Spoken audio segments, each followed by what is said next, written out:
So hi, everybody, and welcome. I'm Renee Fryer, Vice President of the Value-Based Care team here at Anatomy IT. Thanks so much for taking the time to join us. So with the 2025 MIPS final rule recently released, our health policy team put together a great presentation to highlight the top program changes and to get you ready for 2025. So just a couple quick notes before we go ahead and dive in. The presentation is being recorded. We're going to be sending it to everybody in the next few days, and then we will also be keeping an eye on the chat and the Q&A sections and teams.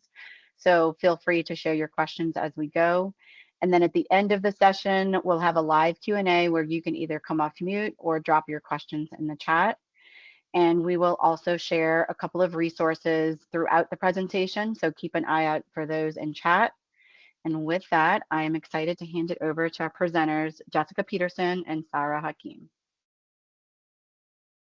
All right, good afternoon or good morning, depending on where in the country you are today. Welcome to everybody's favorite topic, MIPS. All right, so what we're going to cover today, we're going to go over a quick overview of what MIPS is, just to level set, the big changes that we're seeing that are MIPS wide. Then we're going to go into the categories, starting with cost, moving on to promoting interoperability and improvement activities, and then going into quality. And we'll have a Q&A at the end. If you have any questions throughout the presentation, please feel free to put them in the Q&A box. And if there are any pertinent links, we'll drop them into the chat. All right, let's get started. So, quick overview on what we're talking about today. What we're talking about is the Quality Payment Program, or the QPP. This was established in 2015 by the Medicare Access and Chip Reauthorization Act of 2015, MACRA for short. That's the statute that told CMS to make this program. In some ways, it was a fantastic law in that it finally got rid of the SGR, or Sustainable Growth Rate formula, that was responsible for Congress needing to pass these doc fixes every spring to avoid big cuts under Medicare, up to like 20 to 30%. So we all celebrated, but it also directed CMS to create the Quality Payment Program, or QPP, which was finally put into place in 2017. There are two ways to participate in the QPP. One is through advanced alternative payment models, or advanced APMs. These require you to take on financial risk. Most people are not in advanced APMs. They're in the MIPS track, which is the fee-for-service track. So that's what we're going to be talking about today. So why does this matter? It matters because the score that you receive determines whether or not you get a MIPS payment adjustment on your Medicare Part B physician service reimbursements.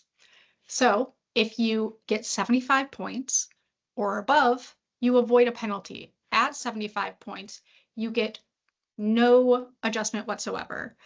We call this the threshold to avoid a penalty. It's the same as it was last year at 75 points. Below that, on a linear sliding scale, you get a penalty. So the worse you do, the more of a penalty you get. Above 75 points, you get the budget neutral bonus. This is also determined on a linear sliding scale, so the better you do, the more you get. But as I mentioned, it's budget neutral. And what that means is all the bonus monies for that year come out of the pool of penalty monies for that year. So how much you get is also dependent on how poorly everyone else does. So MIPS is scored by adding up the weighted sum of the four categories. Quality is worth 30%, and cost is also worth 30%. Those weights were determined in statute.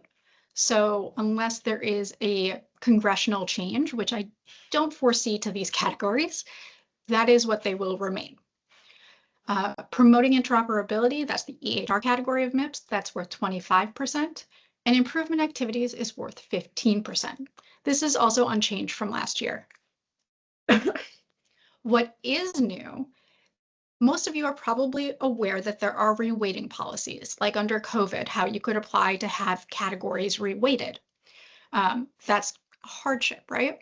There is a new hardship that was finalized in the rule this year for when a third-party intermediary, that's something like a qualified registry or a qualified clinical data registry, fails to submit your data. So starting with 2024, you can apply for this hardship. how do you know before the hardship deadline, which is usually December 31st of the performance year, that your registry or qualified clinical data registry isn't going to submit your data? The answer is that you don't, which is why the application period for this hardship doesn't start until after the submission deadline in March. And it goes through November of the year following the performance period. Unlike most applications, this is not one that you do through your QPP profile. You have to open a ticket. We have a lot more information on this in our blog. I highly suggest you take a look. We've got the link there. It's anatomyit.com/blog-MIPS. So let's jump into MVPs. What are MVPs? Not the best acronym in the world. I much prefer that to mean most valuable players, but in MIPS world, it means MIPS value pathways. These are pathways that CMS has designed to more closely link quality, cost, and improvement activity measures so that it's a more specialty or condition focused set of measures. Their goal is to make sure that it's easier for patients and for CMS to compare apples to apples rather than having clinicians choose measures outside of their scope so that they can do better. That's the goal. So in traditional MIPS, in the quality category, you have to report on 6 measures, one of which must be outcome or high priority. And these measures are any measures that are in the hundreds of measures in the quality measure inventory. Under MVPs, you have a much more limited selection of measures, and we'll go through a couple of examples soon. From that limited selection, you pick 4 measures instead of 6, one of which must also be an outcome or high priority measure. Cost is the same in both traditional MIPS and MVPs with one important difference. In MIPS cost, any measure for which you meet the case minimum on the administrative claims measures data, you will get scored on. For MVPs, much like quality, it's only the measures included in the MVP. And again, we'll go through an example shortly. Improvement activities, also fairly similar. A big change this year for improvement activities under MIPS is that rather than having medium and high weighted improvement activities and then using the weight to determine how many improvement activities you have to do, CMS is getting rid of all improvement activity weights starting in 2025. So everybody just needs to report on 2 improvement activities unless they meet one of those special statuses like small practice, health professional shortage area, non-patient facing, etc., in which case they only need to report on 1. Under MVPs, it's treated like a special status. You only need to report on 1 improvement activity. That's new starting in 2025. PI is exactly the same for both traditional MIPS and MVPs. One thing that is different completely under MVPs is that you have to report on population health measures. Much like the cost category, there's no active reporting for these measures. It's all based on administrative claims data. However, CMS will score you on all of the population health measures that you meet the case minimum for, and they'll choose the highest scoring one, and that will be your score for this. Now, if you don't have a population health measure for which you meet the case minimum, CMS will just suppress it, as in they will take it out of the numerator and denominator as if it weren't a requirement. One important thing to note is that you can report on traditional MIPS and MVPs in the same year. That is okay, just like reporting at the individual level and the group level is okay, and CMS will take the higher of the 2 scores. There are 2 new MVPs that impact our clients this year. One is the Complete Ophthalmologic Care MVP. This is the list of the quality measures that are available. You'll note up here in the right-hand corner, we have a key. So these measures are color-coded based on whether or not they are benchmarked. So not benchmarked is in blue. If they are topped out, meaning their average performance rate is 95% or above, and if they're 7-point capped. Once a measure has been topped out for 2 consecutive years, it gets a 7-point cap, meaning you cannot score more than 7 out of 10 points on that measure. So as you can see, There's not a great variety of choice of measures that are both benchmarked and not 7-point capped. However, this is a huge improvement over what CMS had originally released in their draft MVP, both in 2022 and 2023. So the advocacy has helped. And as CMS implements this, remember, MVPs are currently voluntary. Our suggestion is to take a look at this because while they are currently voluntary, they will not always be voluntary. CMS does plan to make MVPs mandatory at some point in the future. So take a look at this so that you can give us feedback if you're an Anatomy IT client, or you can give feedback directly to CMS through comment periods, which I'll go over at the end of the presentation, so that you can tell them, hey, this isn't good enough for me, or hey, this is what's working. There's one cost measure in this MVP, and it is the cataract cost measure. And that's the only one you can get scored on, even if you meet the case minimum for other cost measures under the MVP. That's all you have. This is the same layout. This is for dermatology. CMS also finalized a dermatologic care MVP. This one's a little bit, this one's a little bit trickier than the ophthalmologic care MVP. As you can see, there are a lot of measures that are not currently benchmarked. Several of them, you'll notice in parentheses afterwards, are in their second year of MIPS or their first year, will be in their first year of MIPS. So this is based on the 2024 benchmarks. Since they're currently, for instance, 485 and 486 are currently in their second year of MIPS, they don't have a historical benchmark yet because the historical benchmark is determined from the performance period 2 years prior. We are hoping to see a benchmark when CMS releases the 2025 benchmarks file at the end of January. But as of right now, it does not. 503, on the other hand, will be new next year. So we'll actually, it was new this year. So next year it will have a 5-point floor. And 509 is completely new in 2025. So we'll have a 7-point floor. Because remember, measures that are in their first or second year in MIPS have a 7 and 5-point floor, respectively. So this one's a little bit trickier. I really recommend, if you're in dermatology, that you take a look at this because MVPs will eventually become mandatory. CMS has discussed in this last proposed rule potentially making MVPs mandatory starting in 2029, meaning traditional MIPS, the MIPS we all know and love, will be sunset and you'll be subjected to this much more limited set of measures. We want to make sure that everybody can be successful, and CMS listens the more voices speak up. So again, when I go over how to influence the policy in the future, please take note. I'll do that at the end of the presentation. But that's it for MVPs. Not many people are reporting MVPs, so MIPS is really where the bulk of our conversation will be today. Let's start with cost. Some basics on the cost category. It's a full year performance period. It's worth 30% of your MIPS final score. And the maximum number of points you can get within the category is determined by how many measures you meet the case minimum for. So let's say you just meet the case minimum for the melanoma measure. Each measure is worth 10 points. That's your entire cost category out of 10 points. So if you get, say, a 5 out of 10, that's 50%. So 50% of 30 is 15. Since the cost category is worth 30% of your MIPS final score, it would contribute 15 points in that circumstance. If you were scored on 2 cost measures, it would be out of 20 points, 3, it would be out of 30 points, etc. This category is scored in real time, but CMS has stated, including in this last final rule, that they still don't have the technical capability to make meaningful scores available in real time.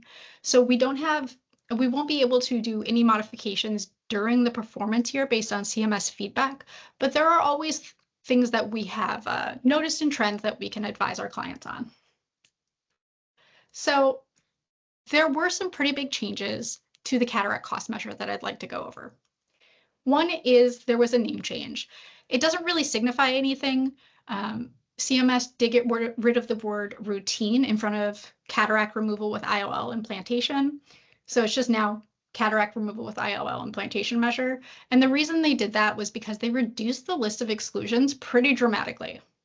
The finalized list of exclusions only includes 563 codes. This is a 62% reduction in the number of codes. A lot of the codes that were removed do have to do with, being age-related cataract and things like that, but some of them are also glaucoma codes. So this is something for our clients that we'll go into in more detail when it comes to our kickoff calls. If you're not one of our clients, I highly recommend you take a look at the recently published measure specification as well. They also increased the list of included costs that are included in the calculation of how much your cataract surgery costs. They've added 2 additional Part B medications that are on separate payment status. There was previously only one. The 2 new ones are Dextenza and Hezo. They've also expanded the list of services that are included in the measure calculation to include any clinically related telehealth services, additional pre- and post-op testing, post-op emergency department visits that are related to ocular complaints, specifically if they mention anything about pseudoexfoliation, etc., and DME, including intraocular lenses, glasses, lenses, and frames. Now, these are some pretty substantial changes. And more than that, we've still had a lot of issues predicting cataract cost scores. And the reason for that is the feedback that we get from CMS isn't very detailed. So although we've been able to do some prediction, we want to make sure that it is more specific for our clients. So tomorrow afternoon, if you are an anatomy IT client that has gotten scored on the cataract cost measure, you will be getting a survey that will help us evaluate the trends. So please, please, please fill that survey out and do it as soon as possible so that we can identify the factors that have played a role in whether you scored well or whether you did not, because we want to make sure that you get the best score possible and that it reflects the actual care that you provide. So CMS also finalized several new cost measures. The most important for our clients is the rheumatoid arthritis cost measure. You may remember if you were on the proposed rule webinar that CMS had added ocular suspensions, so eye drops, to the list of Part D medications. And because of that, ophthalmologists could get picked up on the measure. And they did this after field testing, so there was no way for us to know if that would actually cause ophthalmologists to get picked up on it. So we started a coalition, and we got ophthalmic societies, and we got the AMA to help us advocate for change, and we won. So ophthalmic solutions, eye drops, are no longer included in the list of Part D medications for the rheumatoid arthritis cost measure. So we should not see ophthalmology getting picked up on this measure. So it's always important to celebrate the wins and breathe with a sigh of relief. So that's it for cost. Before I move on, Renee, have we seen any questions pop up in the chat that I should go over? Nope, no questions in the chat. I've just been plugging periodically different blogs and links throughout. Wonderful. All right. Now let's move on to the EHR category of MIPS, promoting interoperability. So some quick basics. It's a 180 consecutive day reporting minimum. You have to be on certified EHRs, and you can earn up to 100 points. There is a bonus measure, so it's out of 105 possible points, but CMS won't give you more than 100%. As much as we wish extra credit gave us an A++, you can only get 100. You have to submit an attestation of yes, or have a performance rate with a numerator of at least 1 or an applicable exclusion to get any score in this category. So that means if you have one of the performance rate measures that you don't claim an exclusion for, and you have a numerator of 0, you get a 0 for the entire category, even if it's just that one measure. So make sure that you're really taking a look at these and make sure you don't get a 0 on any measure. As I said previously, it's worth 25% of your MIPS final score, and very excitingly, something we've been advocating for years, starting in 2024, so this is a retroactive change to this year. CMS has finalized that if you have multiple submissions, you will still get a category score. So previously, if there was any difference between 2 submissions for the PI category for a reporter, whether that be at the individual level or the group level, even if the reporting period was 1 day different, they would get a 0 for the entire category. That is no longer the case. They will now take the highest of the submitted scores. So that is a huge relief. These are the measures for 2025 PI. There have been no changes whatsoever. So if you've reported PI in the past, these should look very familiar.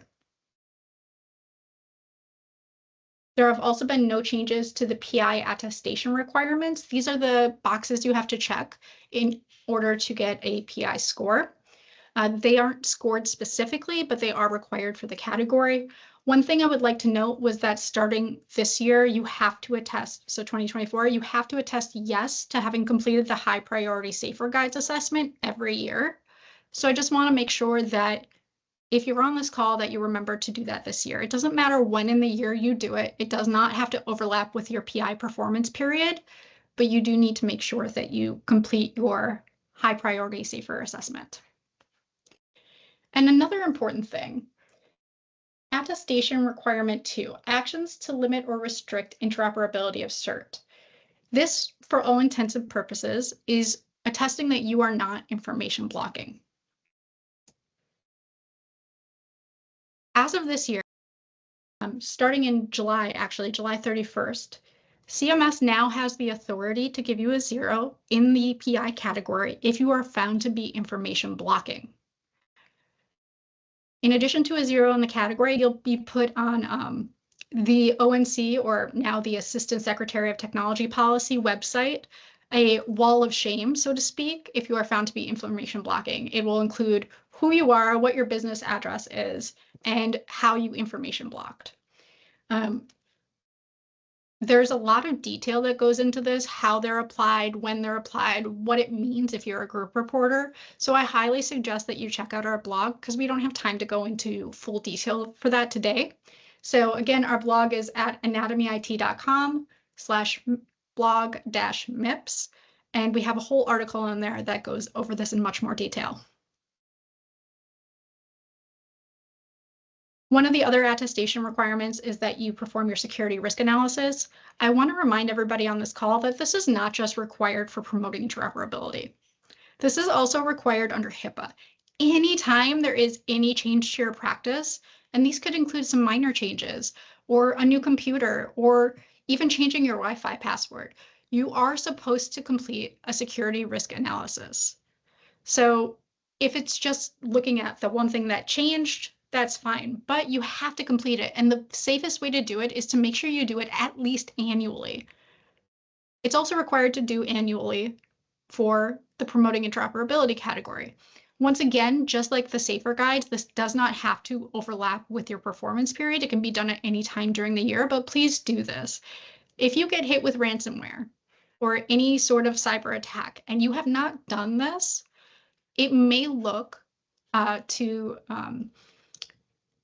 the Office of Civil Rights, OCR, who investigates HIPAA complaints, like you didn't actually do the required preventive measures, and you could get hit with a really big fine, in addition to getting a 0 in the PI category. So please, please do this. And there are lots of ways to do it.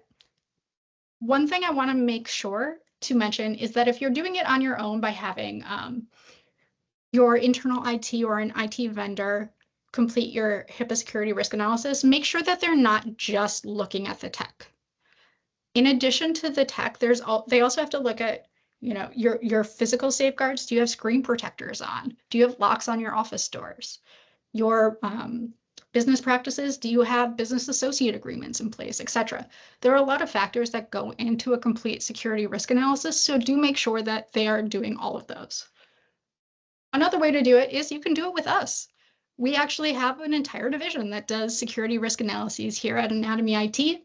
We can give you peace of mind. We can bundle it with your MIPS services, and we can also do your annual safer guide assessments, saving you even more time and energy and putting it all in one place.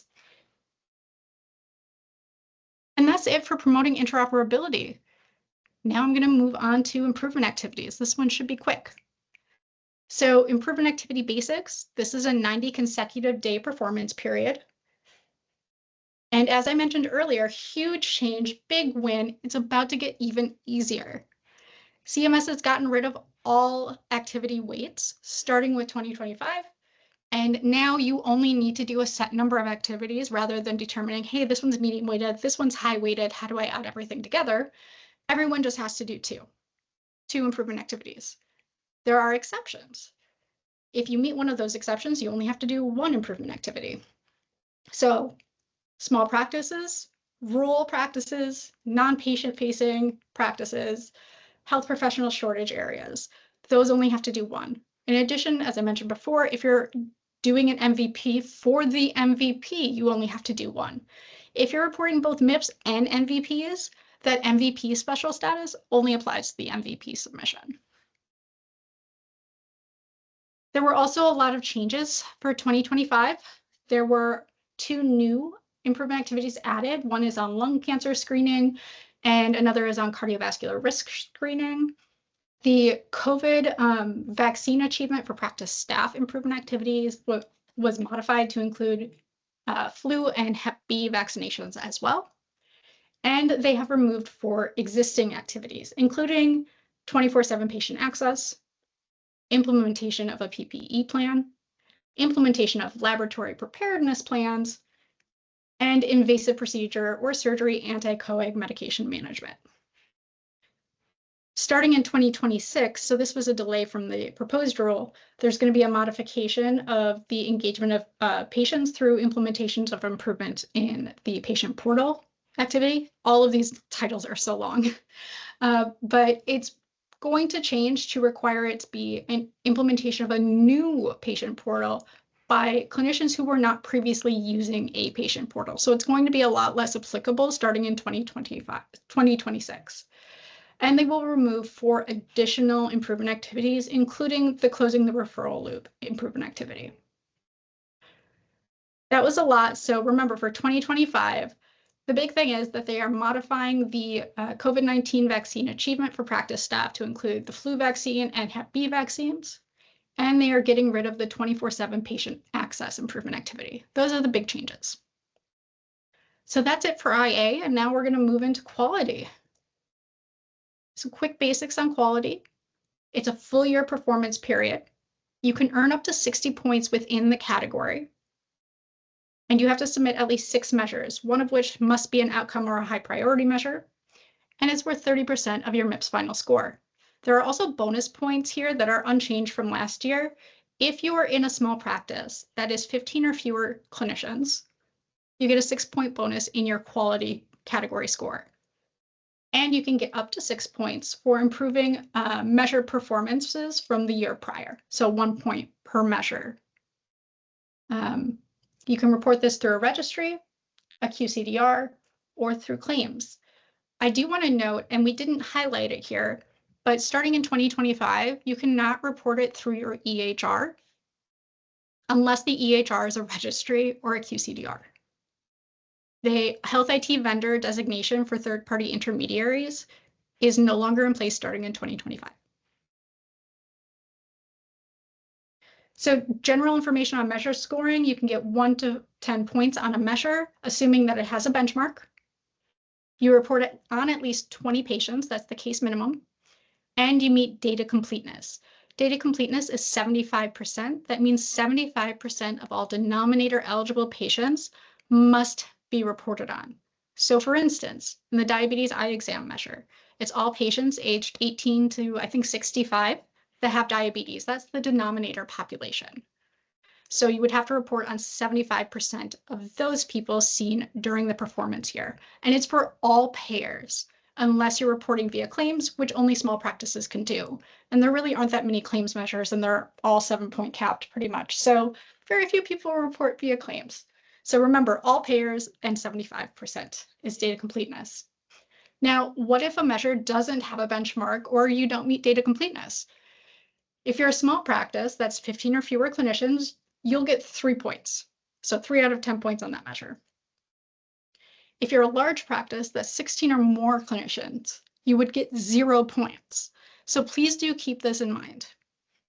We also want to make sure that more measures get benchmarked, and they can't get benchmarked unless enough people report on them. CMS will only count your highest scoring measures to your quality category score. Those are the only ones that count toward it. However, if you report on measures without a benchmark, and enough people do that, they will get benchmarked in the future, even if they're not included in your quality category score. So it's something to consider moving forward, especially as you saw in the dermatology MVP, there are not a lot of benchmarked measures, and we do want to make sure that there are measures available moving forward.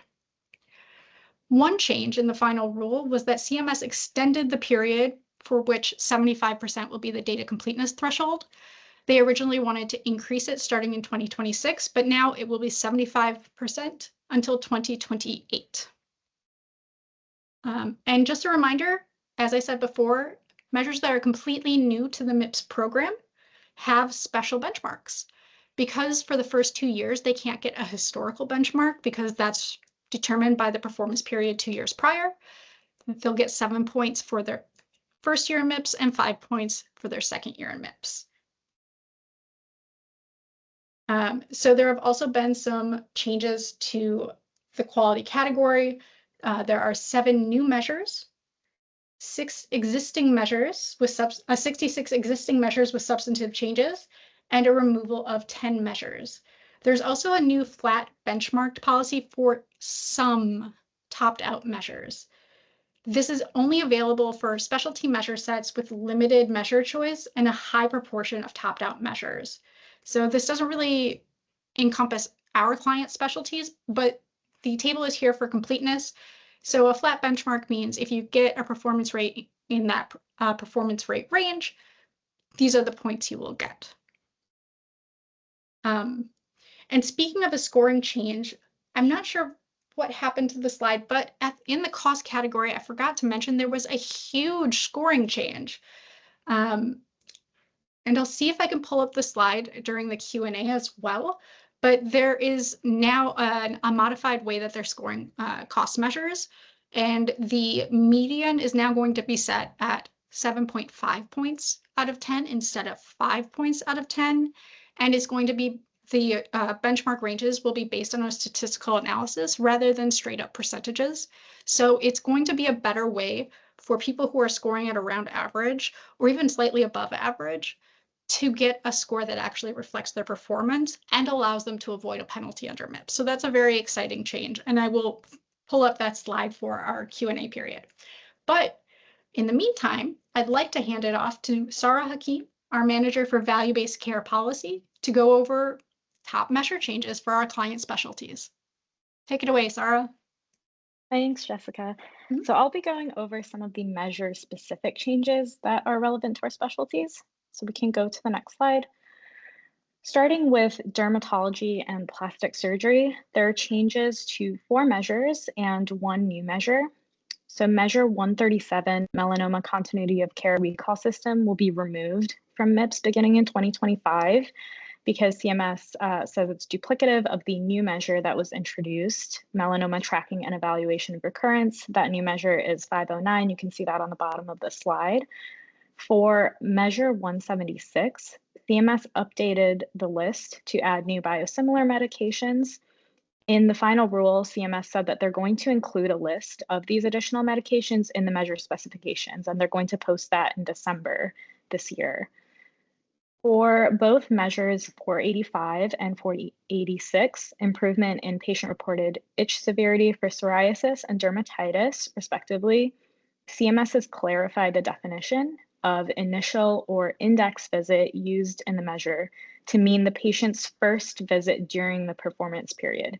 Each subsequent visit is deemed a follow-up visit used to determine the measure outcome. And then finally, the new measure, which I mentioned, melanoma tracking and evaluation of recurrence. It will only be available via MIPS CQM. It looks at the actions of reevaluating a melanoma patient, but unlike measure 137 that was removed, instead of measuring the process for ensuring the tracking and reevaluation takes place, the new measure measures whether or not it took place. We can move on to the next slide. For ophthalmology and optometry, there are 5 noteworthy measure changes. For measure 19, diabetic retinopathy, communication with managing physician, the MIPS CQM has been removed because it's been topped out, meaning it had an average score of over 95% for too long. And CMS believes that it no longer addresses an area where improvement is possible. For the ECQM collection type, it has been updated to specify that the communication of results to the PCP providing ongoing care of a patient's diabetes must include the level of severity of diabetic retinopathy and the presence or absence of macular edema. For measure 117, diabetic eye exam, CMS modified the denominator exclusion for frailty, removing the requirement for a specific number of inpatient or outpatient encounters. So now any patient 66 plus years of age with a diagnosis of advanced illness during the performance period or the year prior is excluded from the denominator. For measure 384, adult primary rhegmatogenous retinal detachment, CMS has made clarifications. Only surgeries performed January 1st to September 30th, including those on September 30th, are included in the measure, and this is to allow a 90-day post-op period for measurement. Also, for the purpose of this measure, a return to the OR is not limited only to procedures listed in the denominator, but can be any complications from denominator procedures. And then finally, for both measures 500 and 501, in order to ensure that the denominator is picking up the intended population and not picking up non-acute cases, CMS has modified the denominator to remove coding for non-acute disorders related to PVD and to add coding for acute PVD. Can move on to the next slide. Okay, so for orthopedic surgery and podiatry, there are changes to 6 measures. Only measure 418 is relevant to podiatry. Going down the list, the first 2 measures, measure 178, rheumatoid arthritis, functional status assessment, and measure 180, RA glucocorticoid management. Both of these have a change to the patient population. So instead of 1 patient encounter, patients will only be included in the measure denominator if they've had 2 visits with RA encounters. These visits must occur 90 plus days apart. At least 1 encounter with an RA diagnosis must occur in the performance period, and the other one can be in the current or in the prior performance period. For measure 182, CMS added another option for the completion of a functional outcome assessment. So for patients who are unable to complete the assessment themselves, a standardized clinical assessment tool may be used to measure the patient's limitations. For measure 376, functional status assessment for total hip replacement, CMS changed the patient population included in the measure by changing the timing of the patient encounter requirement. So the outpatient encounter must be between August instead of November of the year prior to the measurement period and the end of the measurement period. The next measure is relevant to both orthopedics and podiatry. So measure 418, osteoporosis management in women who had a fracture. CMS has made that frailty exclusion update to this measure. CMS has also changed the timing of the numerator action. Instead of 6 months, the bone mineral density test or osteoporosis drug prescription must be in the 180 days post-fracture. And we want to note that the denominator timing of 6 months remains unchanged. Finally, for measure 470, functional status after primary total knee replacement, CMS has clarified that only the Oxford knee score or knee injury / osteoarthritis outcome score joint replacement can be used for the purposes of this measure. This is not a change to the measure requirements, it's just a clarification, and it's how we've used the measure for our clients. So if you are an anatomy IT client and you use this measure, there isn't a change for you. You can move to the next slide.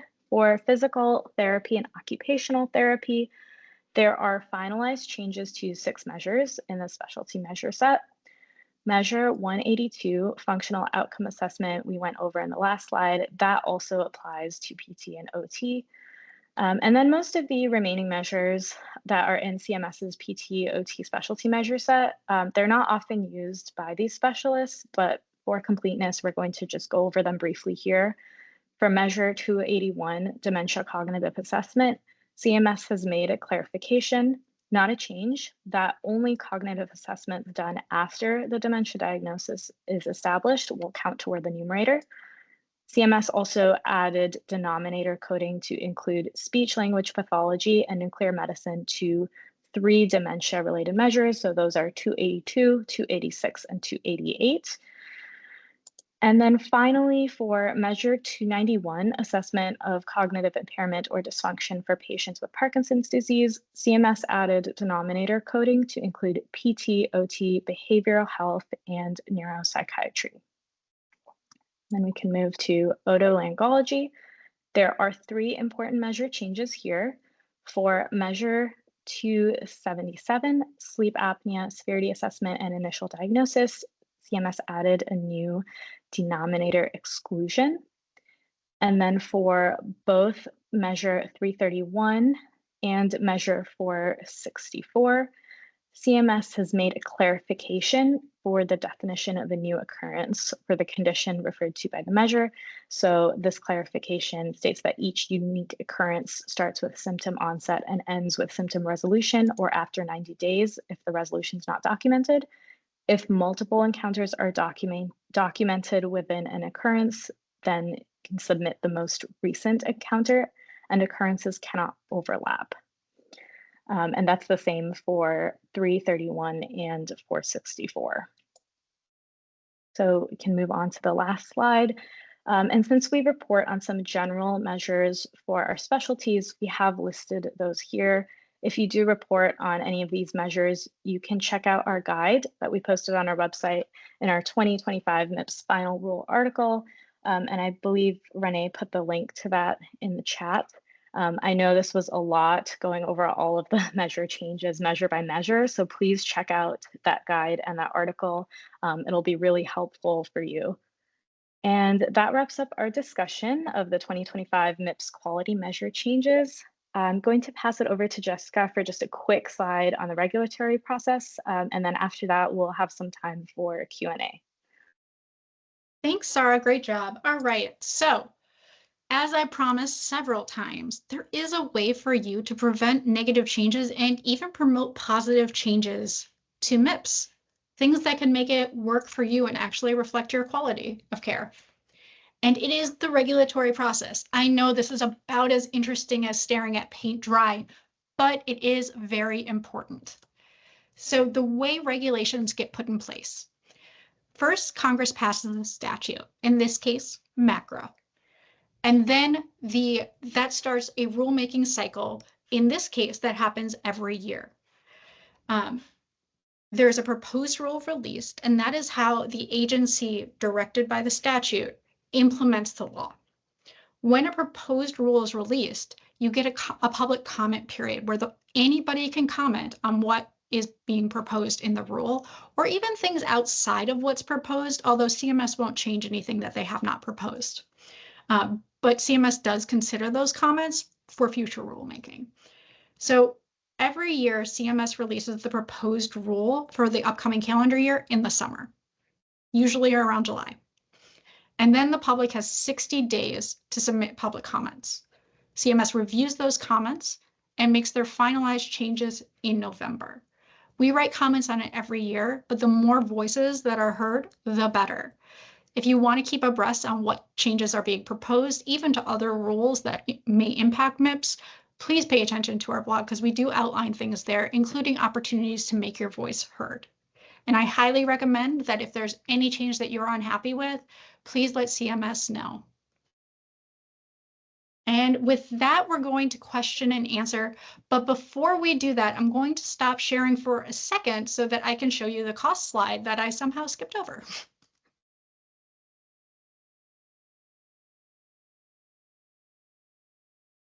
Okay, here is the cost slide as promised. So as I mentioned earlier, there is a new method for cost measures to get calculated.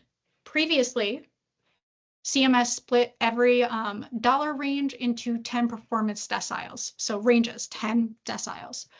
And everybody's score was determined on what percentile their dollar range fell into. So you can see that here in this previous cost percentile column. So if you were in the 90th to the 81st percentile of costs, you got somewhere between a 2 and a 2.9. If you were in the 20th to the 11th percentile, you got somewhere between a 9 and a 9.9.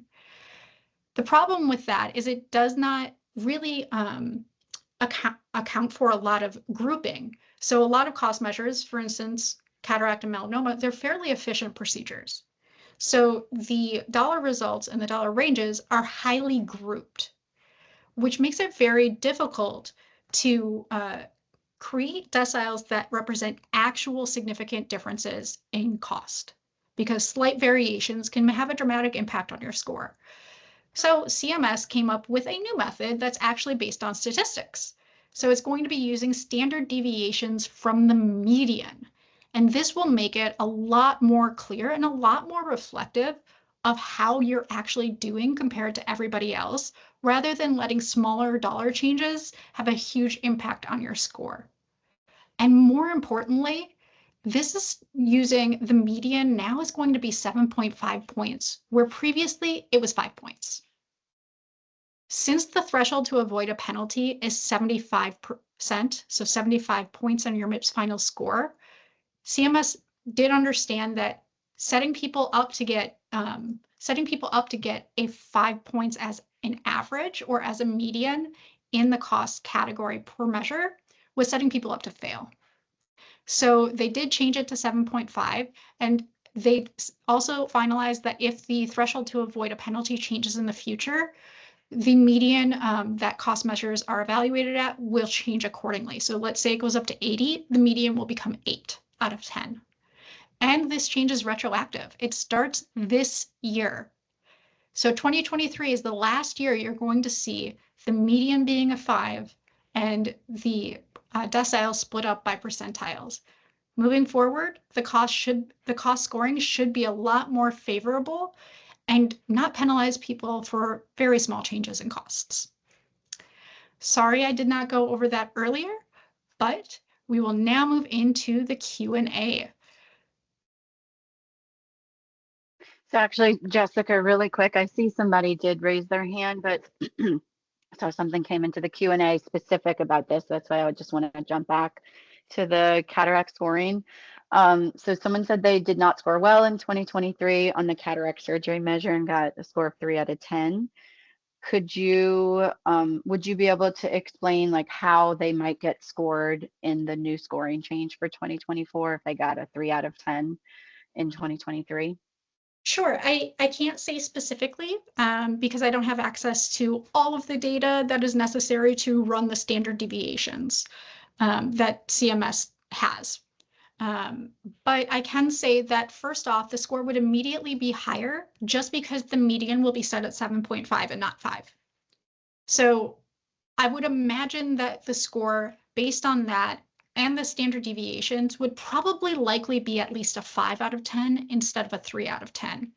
As I said, I can't guarantee because nobody has access to all of the cost data that CMS does, but that seems like a reasonable estimate to be at least a 5 out of 10 instead of a 3 out of 10. Perfect. So I see a question in chat, but I believe before the question in chat came in, we did have a couple people raise their hand. Jen, I'm not sure if you're able to know. Oh, I think it does tell you the order. If you wouldn't mind unmuting, and then we can take you off mute and you can ask your question.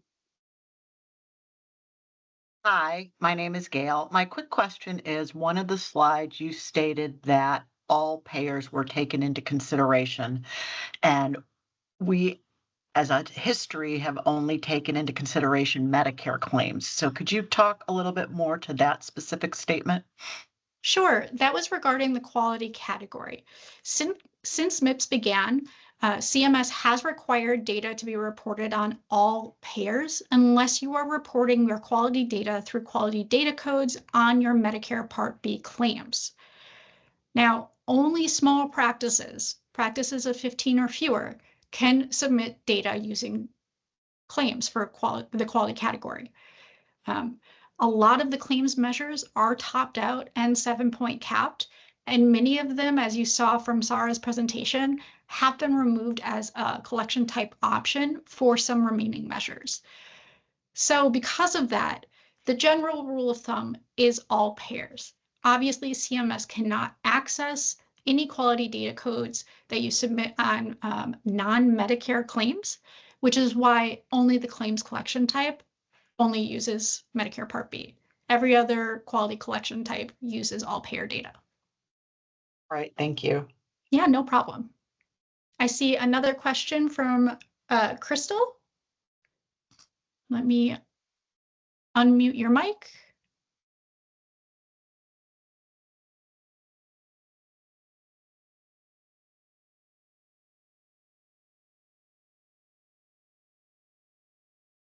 Okay, I think perhaps Crystal no longer has a question. Sorry, that was unintentional. Sorry about that. Oh, yeah, no problem. So it looks like we have a couple of questions in chat, Jessica. The first one is, are there any changes for the vascular surgery specialty for 2025? Yes, there are definitely changes to vascular surgery for 2025. Since they are outside the scope of today's presentation, I don't have them prepared. Obviously, I did mention that there was a change to the PCI, so the STEMI PCI measure, which isn't exactly vascular surgery, it's more interventional, but there are other changes as well to quality measures. You could probably do the new improvement activity on cardiovascular risk screening. And I can't recall if there was a new MVP, but that's a question that you're free to ask us again offline. We'll have the contact information up. I'll actually move there right now, just so that everybody has it. If you're not already an Anatomy IT client, feel free to contact us and we'll help you out as we can. All right, and then there is another question that came in chat for measure 485.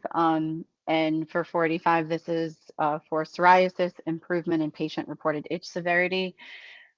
Crystal asked, when an established patient comes in for their psoriasis follow-up appointment in 2025, do we input their itch severity to the initial visit rating, or would we input to the follow-up section?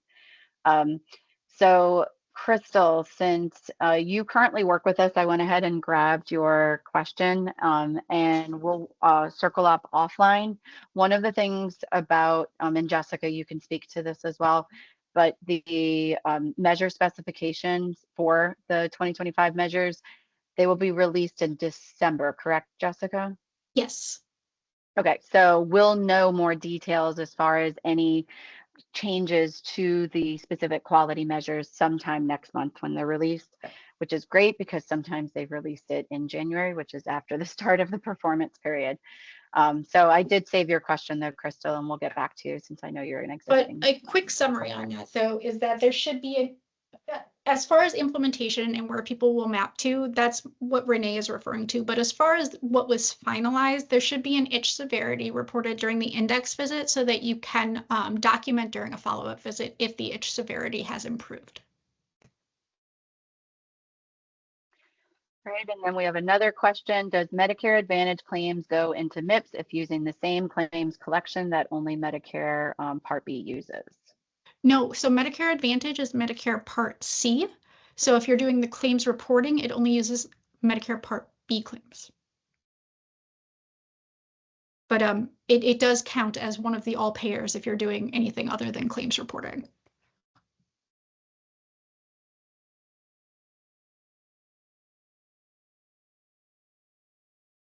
All right, and then a question came into the Q&A. This was back on the MVP section for population health measures. Are we able to find it in advance if we would be scored on a population health measure? That's a really good question. The quick answer is maybe. So you would have to meet a case minimum, which varies by population health measure. Most of them are more specific. There are some about cardiology, like inpatient stays and readmissions. Most of our specialists do not get picked up on these because they're largely outpatient specialists that aren't dealing with things that end up as inpatient issues. But there are ways to estimate it based on whether you've gotten picked up on it in the past and what your patient mix is. But there's no way to know for sure unless you for sure are going to exceed the case minimum for whatever the measure specification states. And since there are several measures, I can't go into each measure specification specifically. Perfect, thank you. Looking to see if we have any hands. I know we're also 2 minutes to time as well. Any other questions that you guys have, or raise your hand and you can come off mute or put your, okay, so it looks like another question came in the chat. There was mention of reporting requirements needing to go through a third-party intermediary. Can you please elaborate on this a little more? And Sure. Jessica, because I know you were also sharing, you were presenting at that time, so I'll go find my comment where I plugged the blog and I'll plug that again while you speak on it a little bit more. Yeah, sure, thank you. Yeah, so third-party intermediary for quality reporting, I assume that this is about that, but I will also answer about if it is for the hardship. Yes, okay, great.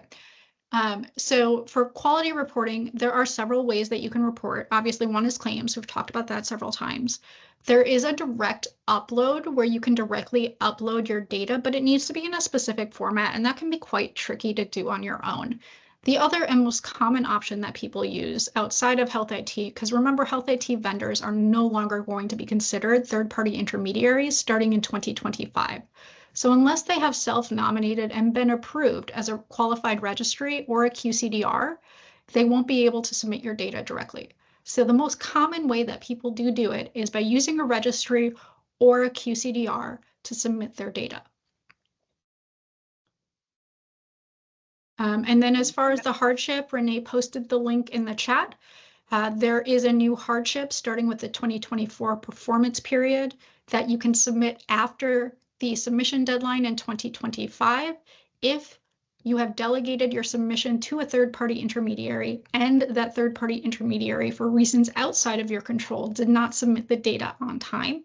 This is a really rare occurrence, but it does very rarely, again, happen. So CMS made a formal hardship for it. And there's more details in the blog that Renee posted in the chat. We also were asked, somebody missed part of the presentation and asked if there'll be a recording. So at the beginning, we had mentioned that the recording of this presentation will be sent out in the next couple of days for anybody who did register to attend.